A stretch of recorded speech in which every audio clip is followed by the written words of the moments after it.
네, 오늘 설교의 제목은 바울의 회심입니다. 바울의 회심. 사도 바울은 에베소서에서 교회의 신비와 영광에 대해서 이야기하고 있습니다. 하지만 그 에베소서의 수신자들인 에베소 교회 성도들이 매일 현실적으로 접하고 있는 것은 교회의 신비와 영광 이런 것보다는 사실 더 현실적으로 더 가깝게 어떻게 보면 입체적으로 경험하고 있는 것은 사실은 피부로 경험하는 것은 교회의 현실이라고 봐야 될 것입니다. 그러니까 에베소서에서는 교회의 머리가 그리스도 그리고 그 만물을 다스리는 예수님의 몸이 교회라고 가르치고 있지만 실상 매일매일 현실 속에서 에베소 성도들의 삶은 이 거대한 도시 에베소에서 가장 밑바닥에서 또 예수 믿는 사람보다 안 믿는 사람들이 절대 다수를 이루고 있는 이 우상 숭배로 가득한 도시 에베소에서 또 하나님을 경멸하고 예수를 비방하고 교회를 핍박하는 사람들로 사실 더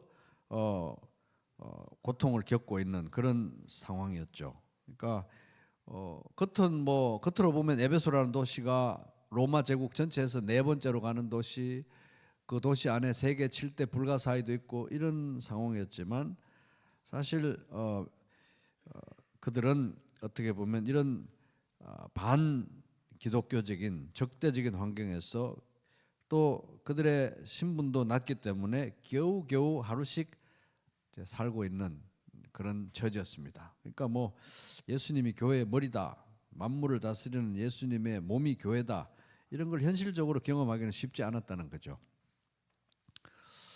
또 말이 좋아서 이제 에베소서 가르치면 전에 죄와 허물로 죽었던 너희를 살리셨도다 이렇게 가르치고 있지만 그래서 전에 죄와 허물로 죽었던 사람들이 지금은 그리스도와 함께 살아나서 이렇게 하늘에 함께 안침받은 이런 사람들이 교회를 이루고 있다고 말씀하고 있지만 여전히 교회를 이루고 긴 시간을 교회를 이루고 함께 살아가는 성도들은 그야말로 진짜 전에 죄와 허물로 죽었던 그 흔적이 그대로 육신의 흔적이 그대로 남아있는 사람들이고 습성이 그대로 남아있는 사람들이고 하늘에 함께 앉히신 바 됐다고 하지만 사실 더 자주 보는 것은 이 낮고 죄로 얼룩진 세상에 발 담그고 있는 그 모습을 사실 더 자주 보게 되는 이제 그런 성도들.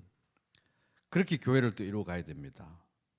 그리고 하나님의 걸작품이라고 성경에서 말하고 있지만 하나님께서 예정하신 선한 일을 위해 지원받은 걸작품이라고 성경에서 말하고 있지만 성도들이 하고 있는 선한 일이라는 것은 생각해 보면은 너무 작고 시시해 보이는 게 사실 현실인 것이죠.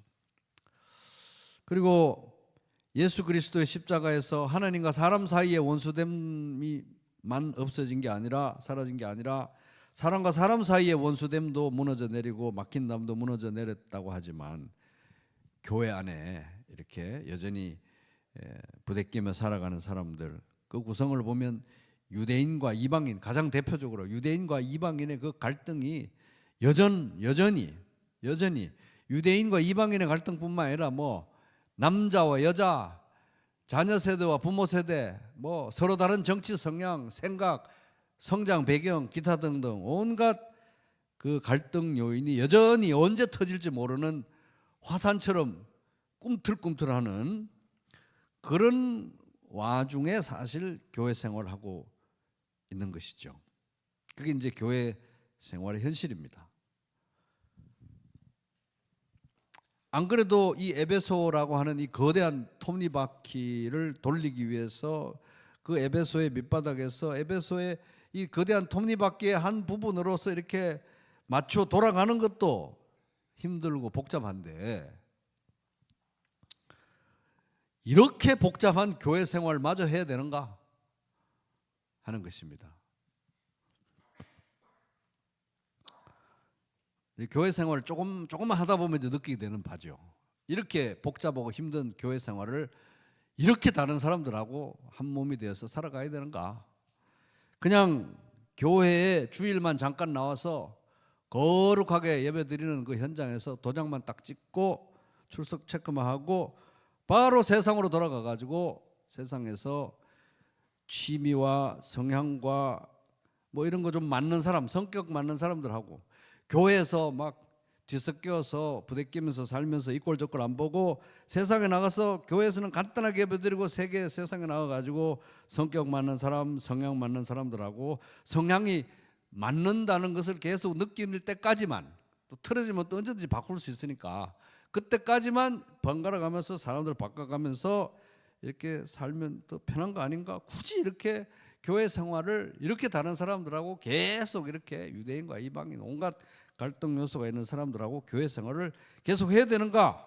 복잡하고 거추장스러운 교회 생활을 해야 되는가? 그런 의문이 드는 현실이었죠. 이런 것에 대해서 사도 바울은 그렇다고 말합니다. 매우 중요하다. 교회 생활은 매우 중요하다고 말하고 있습니다.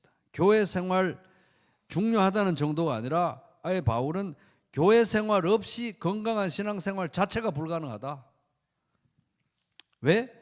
만물을 그의 발 아래 복종하게 하시고 그를 만물 위에 교회의 머리로 삼으셨느니라. 교회는 그의 몸이니, 예수님의 몸이니 만물 안에서 만물을 충만하게 하시는 이의 충만함이니라. 에베소서 1장 22절에서 23절. 예수님이 부활, 승천, 그리고 재위, 하나님 보좌 우편에 앉으셔서 만물의 통치자가 된 가장 중요한 목적 자체가 이 교회의 머리가 되기 위함이기 때문에, 그리고 이 교회를 통해서 만물을 다스리는 하나님의 통치, 즉 하나님 나라의 권세와 영광을 이제 나타내는 것이 하나님의 뜻이고 그것이 곧 그리스도의 비밀이기 때문에 그렇습니다.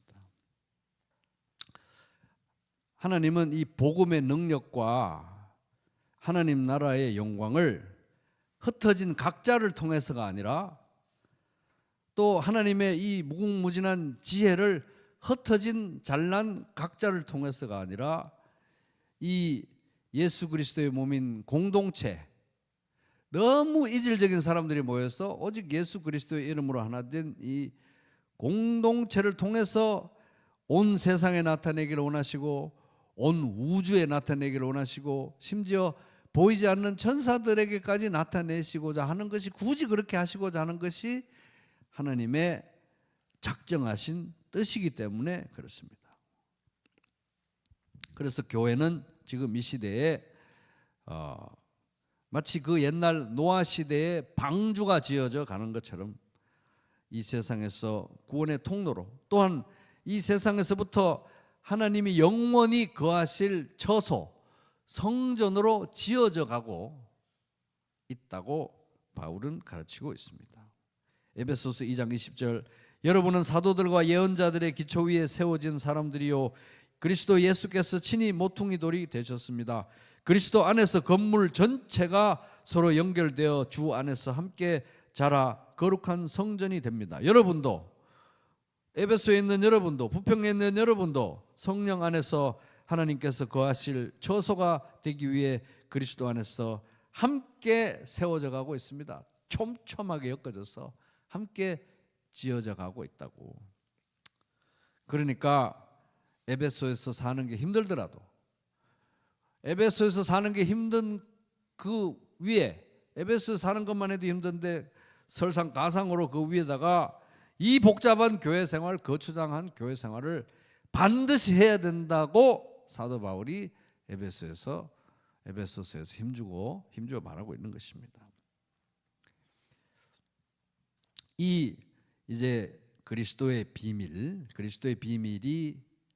흩어진 각자가 아니라 교회 안에 충만하고 교회를 통해서 세상과 온 우주와 보이지 않는 천사들에게도 나타나는, 이게 너무너무 중요한 거예요. 너무너무 중요했습니다. 특별히 에베소 성도들에게 너무 중요해요. 바울이 꼭 심어주고 싶은 말씀이었던 것입니다. 왜 그렇게 중요했느냐? 에베소 성도들에게 이 문제가 왜 이렇게 중요했느냐?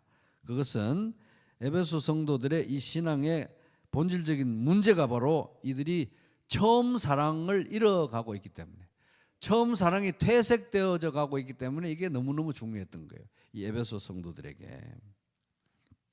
에베소 성도들은 이 거칠고 힘든 에베소라는 도시 생활, 그리고 온갖 교회 안에서도 온갖 갈등과 원수됨과 이 분열의 씨앗이 아주 언제 터져도 이상하지 않을 그런 화산처럼 부글부글 하는 그런 현실 속에서 오직 그리스도의 이름 아래, 오직 성령의 능력으로 이렇게 하나됨을 이루고 이제 교회 생활하고 있는데, 그 가운데서 이제 교회 생활도 힘들고 에베소 생활도 힘들고 이러니까 그리스도의 비밀과 교회의 신비와 영광에 대한 감각을 상실해 가고 있었던 거예요. 그러니까 처음 사랑이 퇴색돼 가고 있는 것입니다. 사랑이라면 하나님에 대한 사랑, 성도에 대한 사랑, 종횡적인 사랑인데 두 개 다 퇴색되어져 가고 있었던 것입니다. 그러니까 바울은 이게 지금 문제의 핵심이구나. 그래서 그리스도의 비밀, 교회의 신비, 영광에 대해서 에베소 성도들을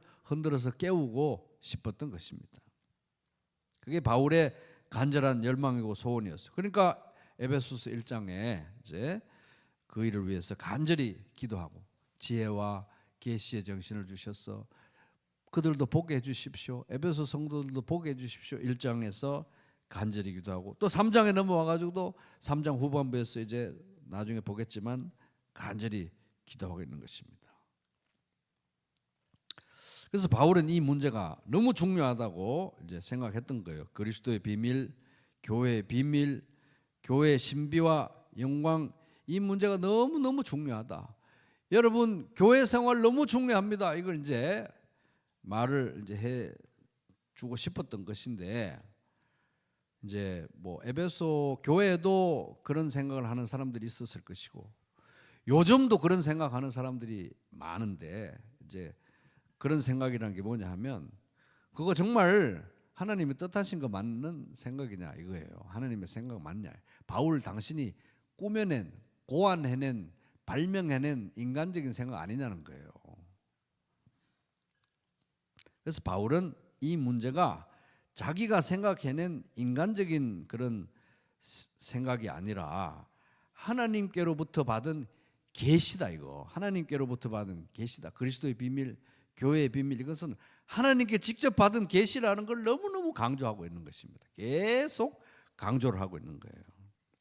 그것은 마치 구약시대에 이사야 선지자를 통해서 예수님의 동정녀 탄생에 대해서 하나님께서 계시해 준 것 같이, 또 예레미야 선지자를 통해서 장차 십자가에서 맺어지게 될 새 언약에 대해서 계시해 주신 것 같이, 또 에스겔 선지자를 통해서 장차 성전이 회복될 것이라는 것을 계시해 주신 것 같이, 또 다니엘 선지자를 통해서 70일의 예언과 하나님 나라의 완성에 대해서 계시해 주신 것처럼 이 시대에 바울에게 하나님이 계시해 주셨다는 것입니다. 그렇게 나도 계시를 받았다고 바울이 계속 얘기하고, 내 생각이 아니고 하나님이 주신 계시라고 계속 얘기하고 있는 거예요. 그러니까 내가 지금 계시 받았다고 뽐내는 게 목적이 아니고, 이게 내 말이 아니고 정말 하나님께로부터 온 계시니까, 말씀이니까 나도 믿고 여러분들도 믿고 이거 같이 붙들고 살자고 지금 얘기하고 있는 거예요. 그러니까 이게 하나님의 말씀이라는 게 너무너무 중요한 것입니다. 그러니까 자기가 이렇게 계시를 받은 것처럼 에베소 성도들에게도 하나님께서 계시와 지혜의 영, 성령님을 통해서 눈을 열어가지고 이것을 보게 해주십시오. 우리 주 예수 그리스도의 하나님 영광의 아버지께서 여러분에게 지혜와 계시의 영을 주셔서 하나님을 알게 하시기를 기도합니다. 에베소서 1장 17절 그렇게 기도했습니다. 그리고 그것도 모자라가지고 오늘 이제 우리가 읽었던 본문, 특별히 3장 2절부터 나오는 몇 구절을 통해서 다시 한번 확인하는 거. 이거 제 생각 아닙니다. 예수님에게 직접 받은 계시입니다. 이거 그리스도의 비밀, 교회의 비밀, 하나님이 나에게 주신 계시입니다. 강조하고 있는 것입니다. 자, 오늘 본문 3장 2절 갑니다. 3장 2절.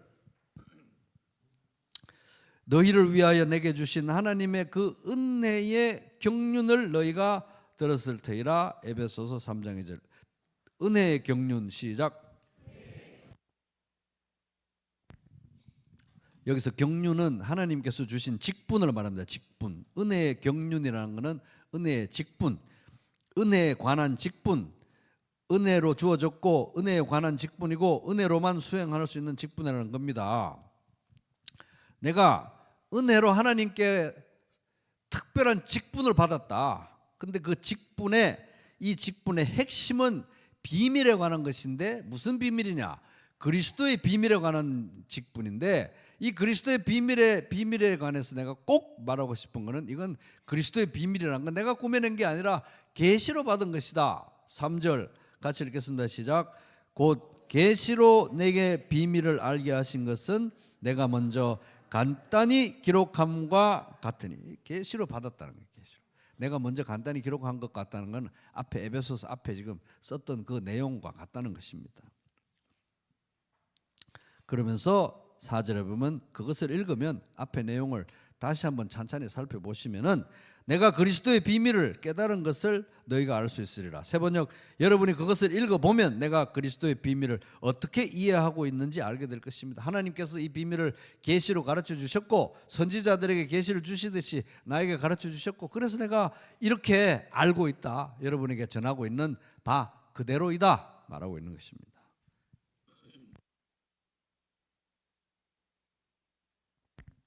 그 강조점은 이 그리스도와 교회의 비밀. 에베소 성도들의 첫사랑을 회복시키는데 가장 열쇠가 될 수 있는 이 그리스도와 교회의 비밀에 대한 이 내용이 바울 자기의 생각이 아니고 하나님이 계시로 주신 거라는 거예요. 계시로. 너무 중요하다는 거예요. 내 얘기가 아니라는 것입니다. 그러면 이제 우리가 질문이 생기죠. 그럼 이 바울 이 사람 이 계시 언제 받았다는 거예요 도대체? 언제 받았다는 거예요? 우리 질문할 수 있잖아요. 언제 받았을까요? 사도행전에 보면 이제 우리가 힌트가 나옵니다. 대부분의 학자들은 이 바울이 계시 받은 그 순간이 언제냐? 다메섹 도상에 사도행전 9장 다메섹 도상 다메섹으로 가던 그 길에서 예수님 만나면서 계시를 받았다는 거예요. 예수 만나서 구원 받을 그때 바울이 계시를 받았다는 것입니다. 다메섹이라는 곳은 이제 그 뭐 다마스쿠스 이렇게도 하지만 이제 다메섹 왜 가고 있었느냐 하면은 예루살렘에서 바울이 왜 가고 있었느냐? 거기 가가지고 예수 믿는 사람들 다 체포해가지고 연행하려고 가고 있었던 거예요. 그 길에서 다메섹 다 가는 그 지점에서 예수님을 만나고 예수님에게 이 계시를 받았던 것입니다. 그리스도의 비밀, 교회의 비밀. 그러니까 우리가 이제 좀 이따 보겠지만 사도행전 9장에서 바울이 예수님 만난 거는 바울이 개인이 그냥 구원받고 거듭난 차원을 훨씬 넘어가는 거예요. 훨씬 개인적으로 구원받은 것뿐만 아니라 지금 에베소서에서 계속 얘기하고 있는 이 그리스도와 교회의 비밀에 관한 계시가 주어진 엄청나게 중요한 순간이기도 했던 것입니다. 그래서 이제 이 계시의 순간이 너무 중요하니까 바울 자신이 예수님 만나는 게 너무 중요하니까 사도행전에 바울이 예수님 만났던 그 구원의 간증, 바울이 예수님 만났던 그 기록이 몇 군데 나올 거예요. 1번 한 번, 2번 두 번, 3번 세 번. 세 번 나옵니다. 세 번. 누가복음 사도행전을 쓴 사람은 사도 바울이 죽을 때까지 함께했던 바울의 제자 누가가 썼는데 누가가 알았던 거예요. 바울이 이걸 너무 중요하게 생각한다는 걸. 그래서 9장에 한 번, 22장에 한 번, 26장에 한 번 세 번 썼던 거예요. 세 번. 너무 중요하니까. 바울 인생의 전환점이었고 그 이후에 그가 순교하기까지 감당했던 그 사역의 모든 내용과 방향을 결정하는 그 모든 핵심 사항이 그 예수님과의 만남에서 주어졌던 거예요. 그러니까 굉장히 중요한 거죠. 틈만 나면 이 다메섹 도상에서 예수님 만난 얘기를 바울이 했는데 참고 추리고 절제해서 3번 정도 쓴 거예요. 사도행전에. 자, 사도행전 9장으로 가볼게요. 사도행전 9장 지금 모두 다 펼쳐주시기 바랍니다. 사도행전 9장 신약성경 203페이지입니다. 202페이지 정도 되겠네요. 사도행전 9장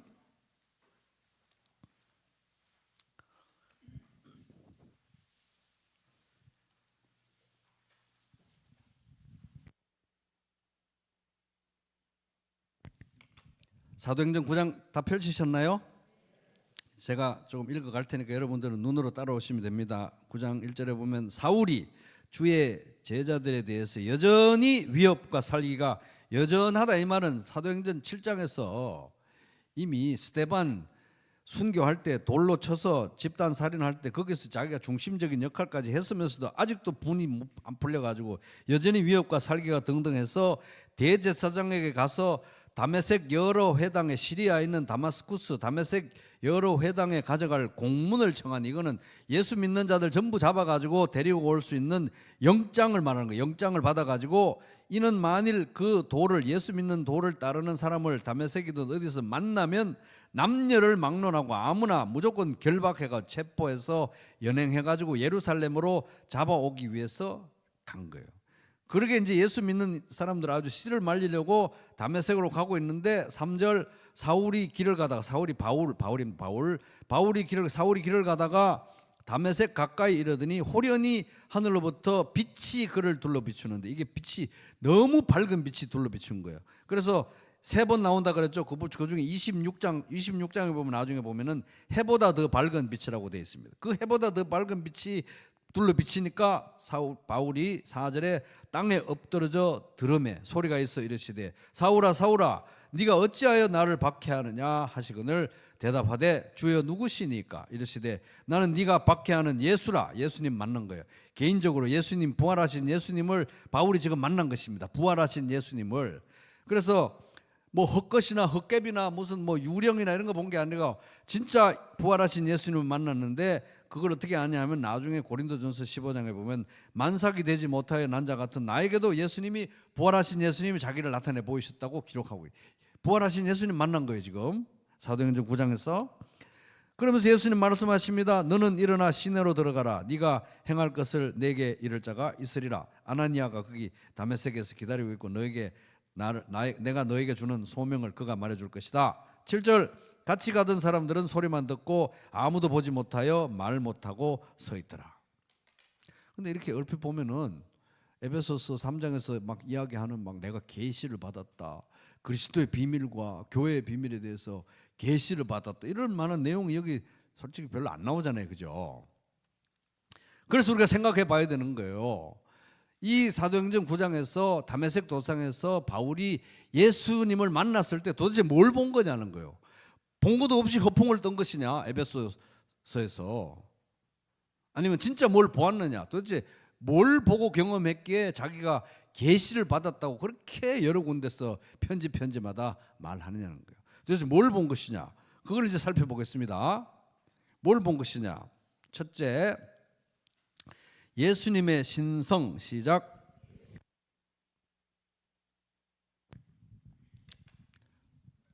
그래서 바울은 부활하신 예수님 만난 겁니다. 헛개비가 아니라 진짜 부활하신 예수님 만난 거예요. 근데 그 부활하신 주님이 마치 요한계시록에서 반모섬에서 사도 요한이 예수님 만났을 때처럼 너무 강렬한 빛 가운데 부활하신 예수님이 나타나신 거예요. 해보다 밝은 빛 가운데 나타나서 바울이 엎드리라고 뭐 말을 아무도 안 했는데 엎드러졌어요. 너무 빛이 밝았어. 그런데 여러분, 바울은 구약 성경에 아주 능통한 사람이었습니다. 이미 그 집안에서도 유대교 집안에서 자라면서 성경을 잘 배우고 자랐지만 나중에 예루살렘으로 와가지고 20대 초가 될 때까지 그 유대교 예루살렘에서 스승 중에 가장 탁월한 스승인 가말리엘이라는 사람 문하에서 구약 성경을 배웠기 때문에 이 구약 성경에 대해서는 능통한 사람이에요. 그러니까 특별히 구약 성경에서 선지자들에게 하나님께서 계시를 주실 때, 선지자들을 만났을 때 이 선지자들이 이 하나님의 그 형상과 영광을 봤을 때 어떻게 충격을 받고 어떻게 꼬꾸라졌고 어떤 모습으로 묘사되어 있는지 구약 성경을 그냥 우리가 영화 보듯이 환하게 이 사람은 알고 기억하고 있었던 거예요. 예를 들어서 이사야 선지자가 하나님의 그 보좌에 앉아 있는 영광을 보고 놀래가지고 두려워 떨면서 화로다 나여 망하게 되었도다 이렇게 말했던 거 바울은 그 누구보다 다 잘 알고 있었습니다.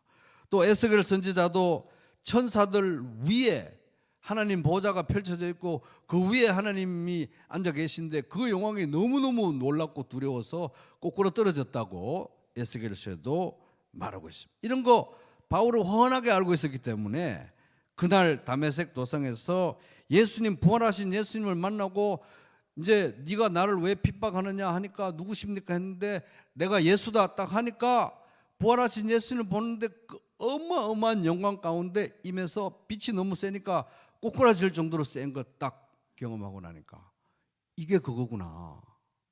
이사야가 경험했던 거, 에스겔이 경험했던 거, 이게 그거구나. 금방 알 수 있었던 거예요, 바울은.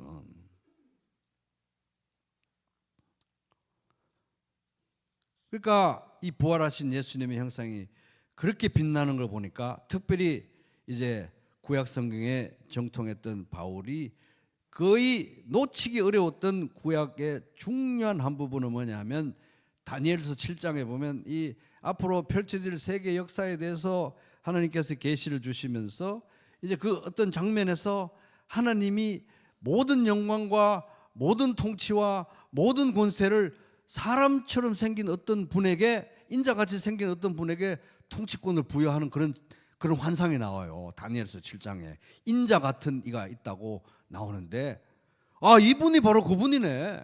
금방 알 수 있었던 거예요.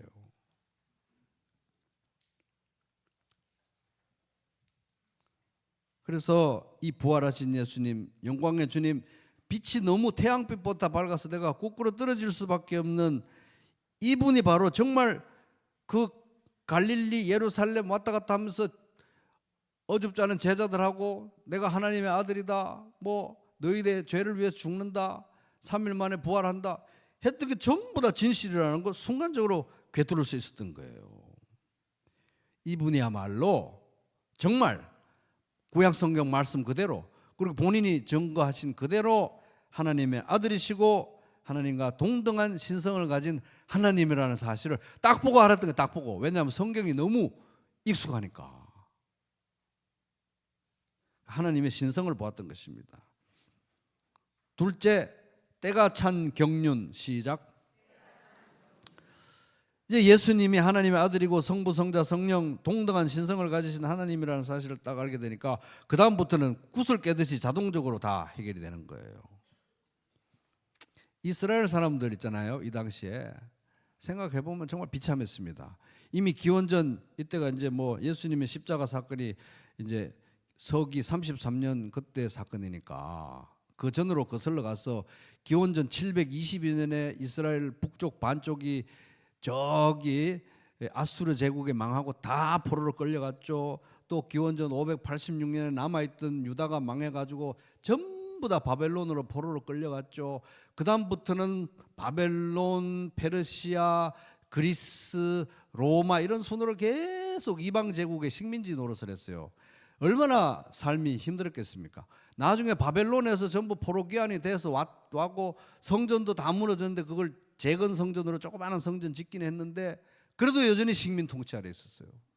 그러다가 이제 예수님 오시기 한 100~200년 전에 겨우 어떤 마카비 왕조에서 이렇게 반란을 이렇게 잠시 자치권을 찾았지만 여전히 도돌이표로 식민 통치를 당하고 수탈당하고 무시당하고 이런 세월을 지금 북왕국 때부터 시작하면 그건 700년이고 남왕국만 생각해도 벌써 500~600년이고 이런 세월을 하니까 특별히 이스라엘에서 말씀을 믿고 성경을 믿는 사람들은 주여 언제 하나님 나라가 이루어집니까? 말씀에 보니까 하나님이 그때가 되면 직접 오셔가지고 이스라엘 나라를 회복시키시고 악인들을 심판하시고 이스라엘만 회복하는 게 아니라 온 우주적 차원에서 새로운 창조를 행하실 것이고 온 세계를 회복시키시고 그 정점에 이스라엘 나라를 두실 것이고 그리고 온 우주가 새로운 태초에 천지를 창조하듯이 새롭게 창조될 거라고 구약 성경에 분명히 말씀하셨는데 언제 이런 일이 일어나겠습니까? 이 기대가 100년 지날수록 더 높아져 가지고 예수님 오실 때쯤 돼 가지고 사람들이 너무너무 간절하고 열렬히 이 하나님의 구원을 기다리고 있었어요. 그래서 그런 내용들이 너무 절실하니까 그때 흥행했던 묵시문학에 이렇게 잘 나타나 있습니다.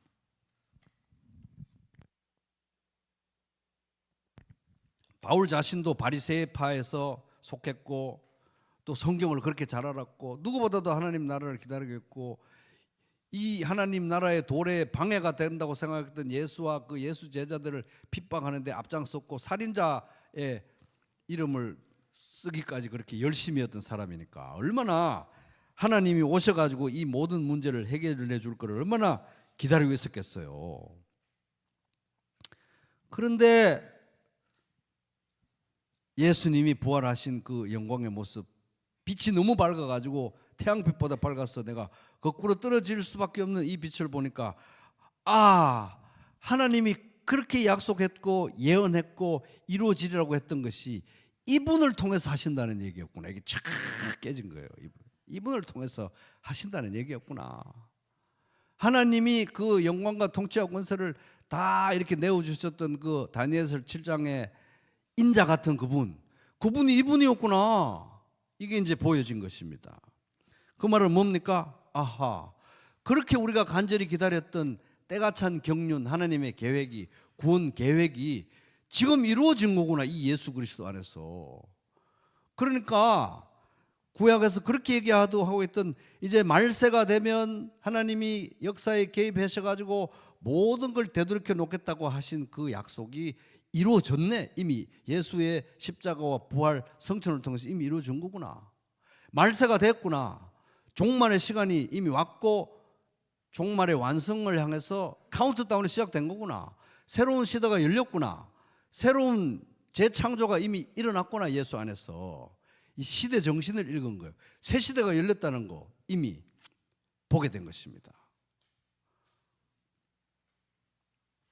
그러니까 이게 때가 찬 경륜이라는 말은 너무너무 기다리던 모든 것들이 예수 안에서 이루어졌네. 이거를 예수 만나고 딱 눈이 열린 거예요. 셋째 뭘 받느냐? 은혜의 복음. 시작. 그런데 생각을 해보면 바울이 예수를 찾기를 했습니까? 예수 만나게 해달라고 기도를 했습니까? 예수 믿는 사람들 다 잡아가지고 체포해서 연행해 오려고 가고 있었는데 예수님이 일방적으로 은혜로 나타나가지고 구원하시고 소명을 주신 거 아니에요. 이거 은혜구나. 은혜. 내가 보태는 거 하나도 없구나. 자기가 몸속 경험한 거. 살인자인데 자기는. 이보다 더 확실할 수 있습니까? 이 은혜의 개념에 대해서. 진짜 하나님이 나를 일방적으로 사랑하시고 선택하시고 예수님이 나를 찾아주셨구나. 불러주셨구나. 이때부터 바울은 이 은혜의 복음에 있어서는 절대 양보를 안 했어요. 그 누구도 이 은혜의 복음에 대해서 털것 하나만큼 왜곡하려 들면은 저주가 하나님의 저주가 있을지어다. 은혜의 복음에서 흔들리지 않았던 것입니다. 너희는 그 은혜에 의하여 믿음으로 말미암아 구원을 받았으니 이것은 너희에게서 난 것이 아니요 하나님의 선물이라. 에베소서 2장 8절. 진짜 자기가 그렇게 생각했던 거예요. 이 복음을 위하여 그의 능력이 역사하시는 대로 내게 주신 하나님의 은혜의 선물을 따라 내가 일꾼이 되었노라. 에베소서 3장 7절. 맨날 두들겨 맞고 맨날 헐벗고 맨날 손가락질 당하면서 복음 전하고 지금은 로마 감옥에 갇혀 있는 주제임에도 불구하고 이거 지금 보통 선물이 아니다. 내가 복음의 일꾼이 된 거. 이렇게 얘기하고 있는 것입니다. 왜? 자기는 살인자였는데 선택해서 구원하시고 소명을 주셨기 때문에 은혜의 복음이었던 것입니다. 넷째, 그리스도의 몸된 교회. 시작. 자, 사도행전 9장 4절 5절 같이 소리 맞춰서 읽겠습니다. 시작. 땅에 엎드러져 들음에 소리가 있어 이르시되 사울아 사울아 네가 어찌하여 나를 박해하느냐 하시거늘 대답하되 주여 누구시니까 이르시되 나는 네가 박해하는 예수라. 바울은 지금 사실 예수 믿는 사람들을 박해하는 거잖아요. 교회 다니는 사람들을 박해한 거잖아요. 그들을 잡아서 체포해서 연행해 가려고 하는 거였는데 예수님은 말하기를 왜 나를 박해를 하느냐, 왜 예수를 박해를 하느냐, 이 말씀을 하고 있는 것입니다. 왜 나를 박해하느냐고 4절에도 말씀하시고 5절 네가 박해하는 예수다. 여기서 바울은 너무 충격을 먹은 거예요. 내가 박해하려고 했던 예수 믿는 사람들, 그 교회라고 하는 그 집단, 그게 바로 예수님의 몸이네, 몸. 예수님과 불가분의 관계에 있는 몸이구나라는 것을 여기서 보게 된 거예요. 예수님이 이보다도 더 충격적이고 정확하게 교회가 그리스도의 몸이라는 거 어떻게 가르쳐 줄 수 있겠습니까? 네가 죽이려고 하고 핍박했던 그 사람들이 내 몸이라는 거예요. 왜 나를 왜 핍박하느냐 이 말입니다. 교회는 그의 몸이니 만물 안에서 만물을 충만하게 하시는 이의 충만함이니라. 에베소서 1장 23절 남편들아 아내 사랑하기를 그리스도께서 교회를 사랑하시고 그 교회를 위하여 자신을 주심같이 하라. 에베소서 5장 25절. 자, 그다음 또 무엇을 봤냐? 마지막입니다. 유대인과 이방인. 시작. 자, 사도행전 9장 8절에 보면은 사울이 땅에서 일어나 눈은 떴으나 아무것도 보지 못하고 사람의 손에 끌려 다메섹으로 들어갔습니다. 그러고 나서 9절 사흘 동안 보지도 못하고 먹지도 못하고 마시지도 못했다 했잖아요. 그 영광의 빛이 너무 강렬했기 때문에 이제 다메섹으로 들어가서 3일 동안 그런 상태에 있었는데 예수님께서 아나니아라는 사람을 예비해 가지고 이 바울에게 소명을 주십니다. 9장 15절 주께서 이르되 가라. 이 사람은, 이 바울은 내 이름을 이방인과 임금들과 이스라엘 자손들에게 전하기 위하여 택한 나의 그릇이라. 바로 소명을 주시는데 이방인에게 가서 전도해라. 이방인을 제자 삼으라.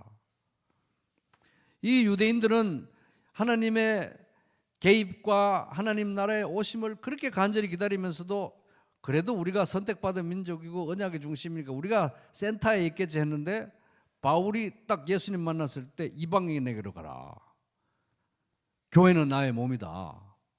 그러니까 뭡니까? 이야, 이거 교회 안에는 유대인과 이방인의 차별이 없는 거구나. 그냥 몸에 다 지체구나.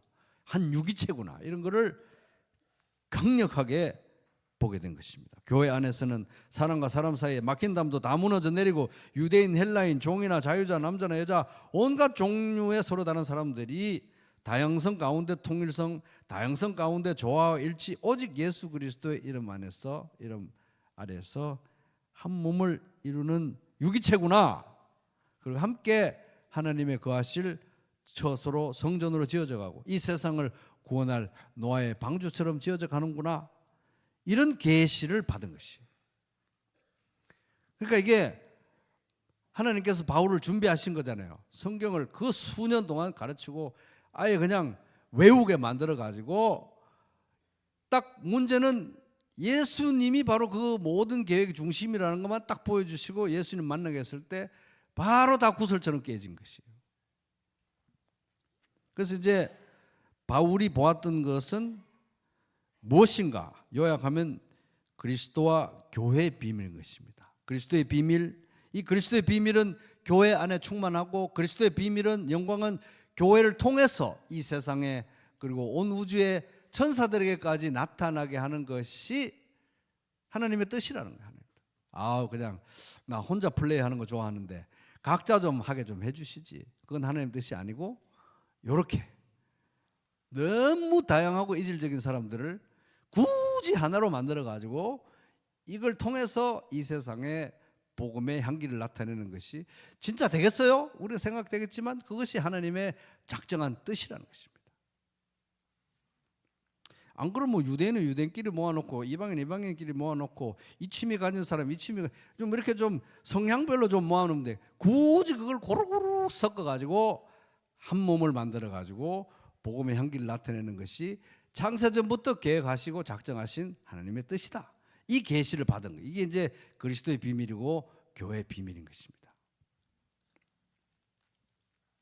그러면 이제 이 다메섹 도상에서 바울이 예수님 만난 건 이게 보통 사건이 아니고 성경에 벌써 사도행전에만 3번 반복되고 계속 자기가 계시 받았다고 계속 얘기하고 있는데 이 사건이 우리에게 주는 교훈은 무엇인가? 첫째, 신앙의 본질입니다. 신앙의 본질. 신앙의 본질은 뭡니까? 이 바울 사건을 바울이 예수님 만난 거는 직접 그렇게 부활하신 예수님 만나서 특별한 면은 없잖아 있지만 사실 우리가 구원받은 거 바울이 예수님 만난 거하고 차이가 본질적으로 없어요. 똑같아요. 아멘. 똑같은 거예요. 그러나 이 바울의 예수 만난 사건 너무 이게 그림이 아주 총천연색으로 되기 때문에 우리에게 교훈을 준다는 겁니다. 우리가 받을 수 있는 교훈. 그게 이제 신앙의 본질에 관한 교훈인데 우리의 신앙의 본질은 어떤 구원의 공식을 아는 게 아니에요. 요래요래하고 저래저래해서 저래저래한데 요래요래하면 구원받는 거예요. 이게 신앙의 본질이 아니라는 것입니다. 아니면 뭐 깊은 사상적 깨달음을 얻거나 어떤 지적인 뭐 경지에 이르거나 돌을 뻥 터버리거나 뭐 이런 게 신앙의 본질이 아니고 우리 신앙의 본질은 살아계시는 예수님을 만나는 거예요. 살아계시는 예수님과의 관계인 것입니다. 바울이 그랬던 것처럼 살아계시는 예수님을 만나고 살아계시는 예수님을 따라가고 사랑하고 닮아가는 것이 신앙의 본질이다 하는 것입니다. 그리고 신앙의 이 본질은 우리 신앙은 어떤 깊은 깨달음을 뻥 얻어가지고 그 자리에 그 깨달음을 붙들고 그 자리에 가만히 있는 정적인 것이 아니라 이 살아계신 예수님을 만나고 이분을 따라가면서 이분을 알아가면서 닮아가는 역동적인 과정이라는 거예요. 역동적인 과정. 성장의 과정이라는 거예요. 마치 생명이 태어나면 계속 살아야 되듯이 그죠? 역동적인 생명의 과정이다 하는 겁니다. 그러니까 영생의 본질은 하나님께서 보내신 예수님을 아는 것, 친밀하게 아는 것, 관계적으로 아는 것이 영생의 본질이라고 말하는 것입니다. 둘째, 이 다메섹 도상의 바울 예수님 만난 사건이 우리에게 주는 교훈은 세계관의 변화. 따라해볼게요. 세계관의 변화. 바울 이 예수님 만난 사건과 우리가 예수님 만난 사건 본질적으로 똑같은 것인데 예수 믿고 구원받는다는 것은 예수 믿고 이제 천국 가는 티켓 땄네. 천국 가는 티켓 땄어. 여기에 그치면 안 된다. 물론 예수 믿으면 천국 가죠. 그러나 그게 다가 아니고 예수 믿고 구원받는 사람은 그날로부터 세계관이 송두리째 변하는 거예요. 세계관이. 왜? 이제부터는 예수 그리스도의 관점으로 나를 보고 예수 그리스도의 관점으로 다른 사람을 보고 예수 그리스도의 관점으로 세상을 바라보니까 세계관의 이 변화가 근본적으로 일어날 수밖에 없다 하는 것입니다.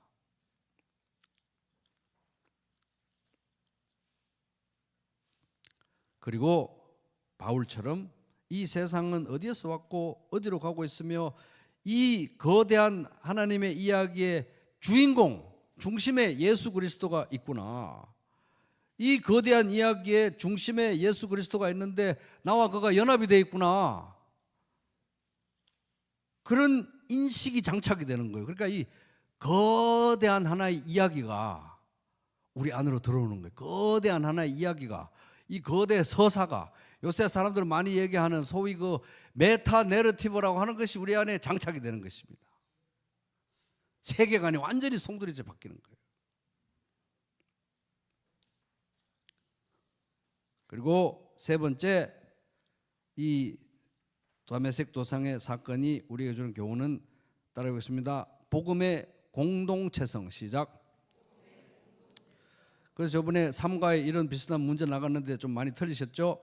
복음의 공동체성. 예수 믿고 구원받는 것은 각자 흩어져 가지고 최선을 다해서 빛과 소금이 되라는 것도 나쁜 말은 아닌데 그게 본질이 아니라는 것입니다. 각자 흩어져서 빛과 소금이 되는 것도 중요하지만 뭐겠습니까? 공동체. 예수 믿는 순간 예수님의 몸인 공동체를 이루게 되니까 공동체로서 이 지역에, 이 세계에, 온 우주에 복음의 비밀을 나타내는 거예요. 그게 하나님의 디자인이라는 거예요. 디자인. 그게 바로 에베소서에서 얘기하고 있는 그리스도의 비밀, 교회의 비밀이라는 것입니다.